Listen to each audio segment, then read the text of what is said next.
on? Blackish University. I hope all is well in your corner of the world. I wanted to dedicate some time to do something a bit different. We don't do just intellectual breakdowns on hip hop here.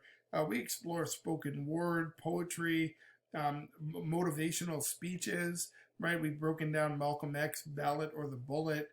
We've spoken on Black nationalism, Martin Luther King Jr., I Have a Dream speech. Today, I wanted to take some time to talk about the Tuskegee experiment. It's sometimes referred to as the Tuskegee Syphilis study. And, I have conversations with my friends, even college educated friends, and they don't seem to understand what happened.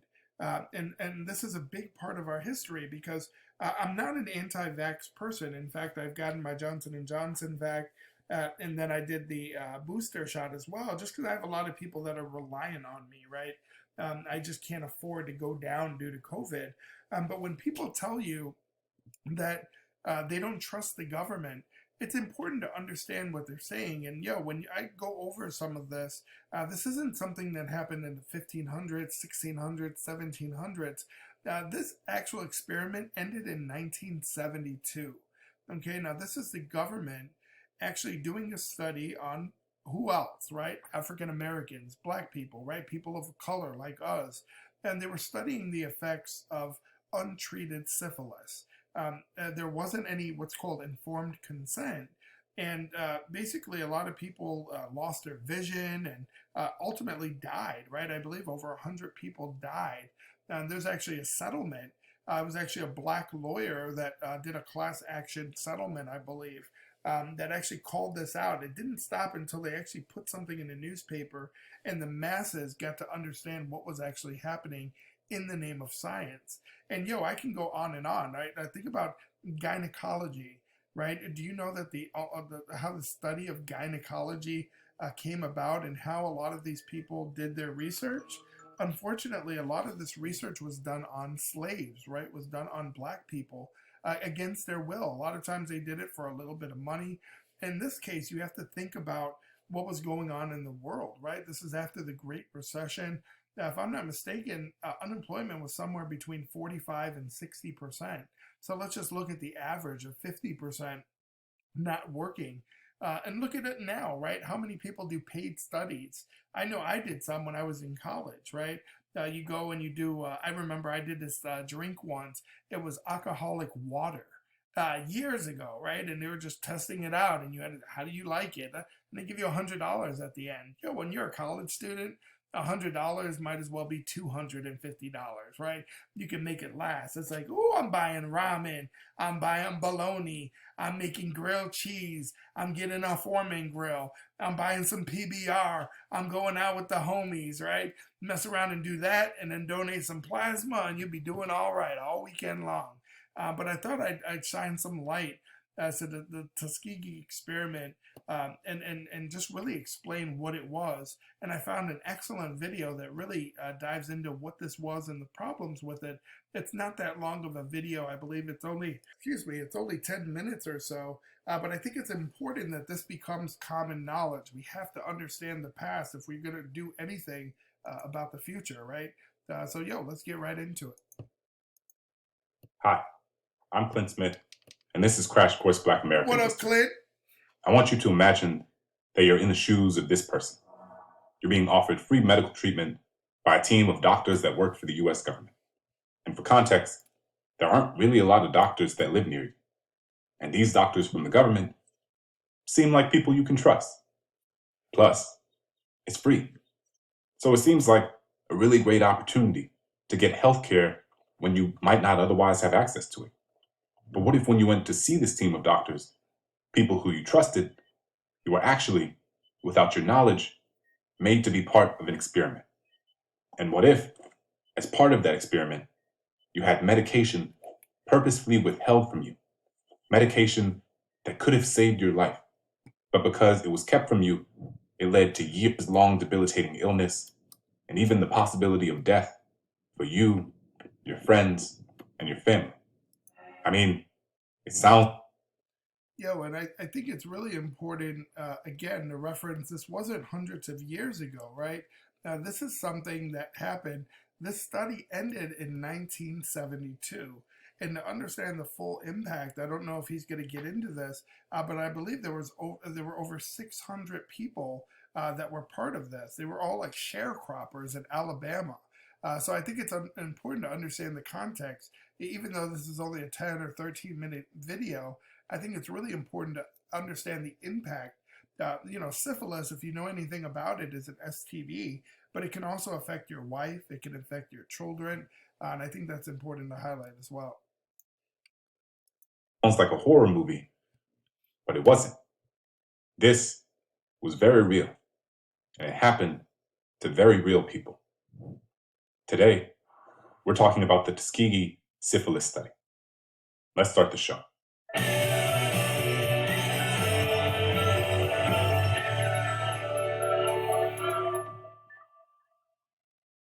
First, a note on terminology. While the study is famously called the Tuskegee Syphilis Study or Experiment, some scholars disagree with that name. The people of Tuskegee, they believe, are not to blame for what happened, and some argue that the framing of it being named the Tuskegee Experiment implicitly places the blame and burden on that community, rather than the government. Racism, discrimination, and prejudice have long been part of the way we practice medicine in the United States. This isn't new. In fact, it started in the earliest days of slavery. Enslaved Black Americans were... I think it's important too, and again, I don't know how much time he has in this video, but he might not mention this, but they didn't do what's called informed consent, right? These are people that thought this experiment was going to last 6 months. It was extended to 40 years. Yes, I said 40 years, right? Think about that. You think about how this, how do you compensate somebody for what happened? But let's get right into it. Rarely treated humanely by physicians in the antebellum South. Oftentimes, they were only examined when their ability to bear children or to work was in question. And many physicians experimented with new medical treatments on enslaved Black Americans without their consent. Entire fields of study, like the field of gynecology, were built on the backs of Black Americans being exploited and experimented on by the medical system. Many physicians and scientists of this era falsely believed, sometimes consciously and sometimes unconsciously, that Black people are biologically distinct or even inferior to white people. For example, physicians and scientists in the United States incorrectly believe that syphilis, a contagious sexually transmitted disease that can also make the sexual partners of the infected individual and their children sick, affected those of European descent and African descent differently. What's more, many physicians and scientists thought that white Americans had more developed brains than Black Americans. And so even though it was apparent that white Americans could develop syphilis, it was believed that they would suffer more neurological symptoms as the disease progressed. These same physicians and scientists believed that Black Americans had less developed brains and were ruled by more basic organ functions. So they posited that Black people would suffer more cardiovascular complications rather than neurological. The Tuskegee Syphilis study gave researchers and physicians the opportunity to test these deeply troubling, medically dubious, and just plain old racist theories. So in 1932, 600 African American men from Macon County, Alabama, were recruited to participate in this experiment conducted by the Public Health Service. 399 of the men were already diagnosed with syphilis, and 201 were not. So the goal of the study, essentially, was to see what happens to Black people when you don't treat syphilis. At the time the study started, penicillin wouldn't be a syphilis for over a decade, but there were still recommended treatments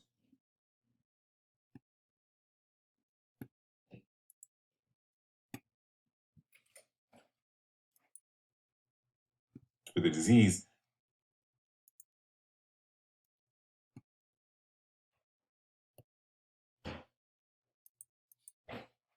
that were withheld, and penicillin would eventually be withheld too. The word unethical doesn't even begin to cover how abhorrent this was. The researchers did not test the alternative theory that white people had worse neurological symptoms than Black Americans, or even have any white participants in this study at all. In addition to their theories, they based their justification for the study on another study done on all white subjects called the OSLO study of untreated syphilis. But when this study was published, it strongly advocated for treating the subject of syphilis and warned against doing otherwise. Regardless, the researchers proceeded with the study and chose the Tuskegee Institute as the place where they would base their project. Many of the subjects were poor and uneducated sharecroppers who lived throughout rural Alabama. Many of them had never seen a doctor before, nor had they received any traditional medical care. But in this context, it might have felt to them like they were getting an extraordinary amount of treatment. The participants had to have a lot of blood tests, x-rays, and spinal taps, and a lot of tests to see how the disease impacted the population. For participating in the study, the men were offered medical care and burial insurance. And since Black Americans were hit really hard by the Great Depression, these types of incentives were extremely compelling. Again, you can think about paid studies now on college campuses or in the mall, right? You might be walking in the mall and someone says, hey, would you like to do a study? Again, you don't know. A lot of times it's not FDA approved. They're trying something out, or they're trying to extract information from a sample population. Maybe they're targeting a specific demographic.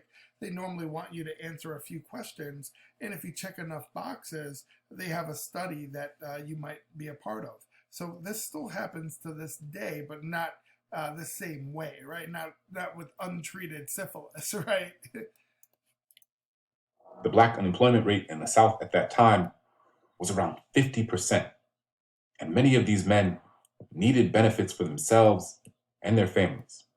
They were also given rides to and from the study, meals on the day that they were present, and free treatment for minor illnesses and ailments. Even though the study was set up like a traditional research study with control groups and experimental groups, the subjects were never actually told that they were part of a study at all. While the men did agree to be examined and treated by the doctors, they weren't told that they were being experimented on. Essentially, the researchers never received a really important thing called informed consent. Informed consent is when a researcher tells a research subject about the study they're participating in, the risk involved, and gives them the option of whether to participate or not. Informed consent is important because it acknowledges that the participant has the agency to make their own decision for their own body. What the men were told was that they were receiving treatment for something called bad blood, a local term used to describe a number of different illnesses that resembled anemia and fatigue. What's even worse is that even the broader Black community in rural Alabama had been misled about what the public health service was doing. Many of these men were recruited by Black doctors, local pastors, teachers, and community leaders, demonstrating that many people thought that the men could benefit from joining. This is an important point because I think it's important also to bring up that a lot of them might have been misinformed as well, because there were, Black nurses, all right? There were people, let's say Black pastors and people in the religious world they might have been incentivized to find people for the study, but that doesn't mean that they knew, right, that what was going to happen in the study. Run it back a few seconds here. Is that even the broader Black community in rural Alabama had been misled about what the public health service was doing. Many of these men were recruited by Black doctors, local pastors, teachers, and community leaders, demonstrating that many people thought that the men could benefit from joining. This is an important point because the study members of the Tuskegee community were led to believe that this was a special government program that would be worthwhile for themselves and the whole community. A Black nurse named EUNICE Rivers, who's a very controversial figure in this incident, helps demonstrate how complicated this all was. She was one of the first Black American women to work for the United States Public Health Service, and she helped recruit the 600 men into the study. Today, Many scholars wrestle with whether or not she was complicit in what took place, or if she was a victim who had been misled herself. Even after penicillin was discovered as a cure for the disease and became a standard of care in the 1940s, most of the men were not offered treatment by the study. The United States Public Health Service researchers withheld medication and critical information about it from their subject. As a result, many of the men died, went blind, or experienced severe mental health issues due to the untreated syphilis ravaging their bodies. And many of their wives and children caught syphilis as well. Eventually, a United States Public Health Service venereal disease investigator named Peter Buxton started to ask questions about why the study was happening and whether it was ethical. He leaked the information to the press in 1972, and the resulting story prompted so much national outrage that the decades-long study was finally shut down. In the summer of 1973, an attorney named Fred Gray and the NAACP filed a class action lawsuit on behalf of the individuals who participated in the study and their families. They ended up settling for more than $9 million for the study participants. The U.S. government also promised to give the surviving victims free medical service and burial services as a form of compensation through the Tuskegee Health Benefit Program, which provided medical care for the study's survivors. And in 1975, the wives, widows, and children of the participants were added to the program as well. An important outgrowth of this infamous study is the National Research Act, which was signed into law in 1974. This act was a critical force in protecting the rights of study participants and shaping research ethics in the United States. It created the National Commission for the Protection of Human Subjects of Biomedical and Behavioral Research, which identified basic principles of research and ways to ensure that those principles were followed. The Commission's recommendations required researchers to always get informed consent from all of their study participants. In 1996, the Tuskegee Syphilis Study Legacy Committee was organized to develop a strategy to address the emotional damages of the study, to hold the federal government accountable for more ethical research practices, and to persuade the federal government to publicly acknowledge their role in harming this community of Black Americans. And in 1997, President Bill Clinton apologized publicly, stating, "It is not only in remembering that shameful past that we can make amends and repair our nation, but it is in remembering that past that we can build a better present and a better future. The United States government did something that was wrong, deeply, profoundly, morally wrong." We also want to emphasize. So it's so important to know about this, right? Because nowadays there's a lot of people, especially older people, especially in the Black community, that are really hesitant about getting a vaccine. And everybody looks at them like they're crazy. Like, just do it. It's research. It's scientists. I'm not anti-vax, but we have to support them, right? We have to let them do their own research and give them that ability. We can't say that it's for the greater good, and that their feelings don't matter, right? It's important that we take a step back and understand why they feel this way and why they feel like they can't trust the government. Because look, years later, the government can say, "Oh, we messed up. We did something wrong, and we knew it was wrong, but now it's a different administration, so now we can actually admit it," right? That this is recent history. This didn't happen in like the 1700s or 1800s. This study ended in 1972. And this experiment is also one of the reasons why some Black Americans are skeptical of doctors and researchers. Many still carry the memory of this deception deep in their bones. Today, many research studies in the United States still have few, if any, Black Americans in their experiments.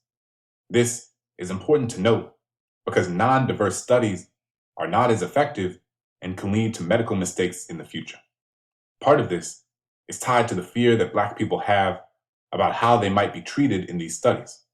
But another part of it is that sometimes researchers don't adequately reach out to these communities. And one more thing. While the Tuskegee experiment absolutely does have repercussions that continue to be felt today, it is not necessarily the all-encompassing cause for all inequality in the medical system.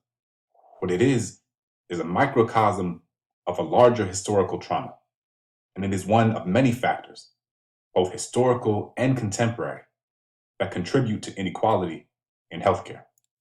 This is worth saying explicitly because by putting an outsized portion of the blame on a single historical event, people can put less blame on the current systems and structures that contribute to racism and discrimination in the medical community today. Yo, that's deep, right? He's saying a lot there. And I think it's just so important that we bring this back into conversation. This needs to be common knowledge, right? We have to understand our past. And it's really important that we don't let the government or other officials control the narrative. So, again, this is just everybody, it's Black History Month. Right now, it's February 2022.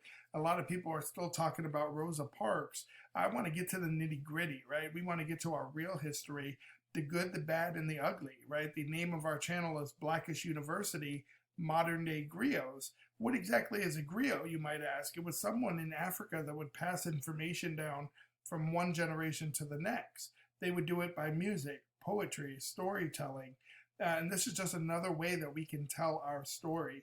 And we're not sugarcoating anything. We just want to get the information out there, and then you can make your own judgment or you make your own decisions as to the direction that you want to go. Yo, if you're a fan of intellectual thought, free thinking, right, and you're not a fan of being led either way, regardless of what it is, by the government or media, man, make sure you show some love by subscribing to the channel. We're getting into Black history. We're talking about things that really matter, but we're also diving into hip hop, right? We're also diving into spoken word, and we're growing our base. We just started at the start of this year, and we're already pushing 400 or 500 subscribers. So we'd love to have you on board. We got a lot in store, and if you're a fan, man, don't make sure to show your love, and we look forward to seeing you on future videos.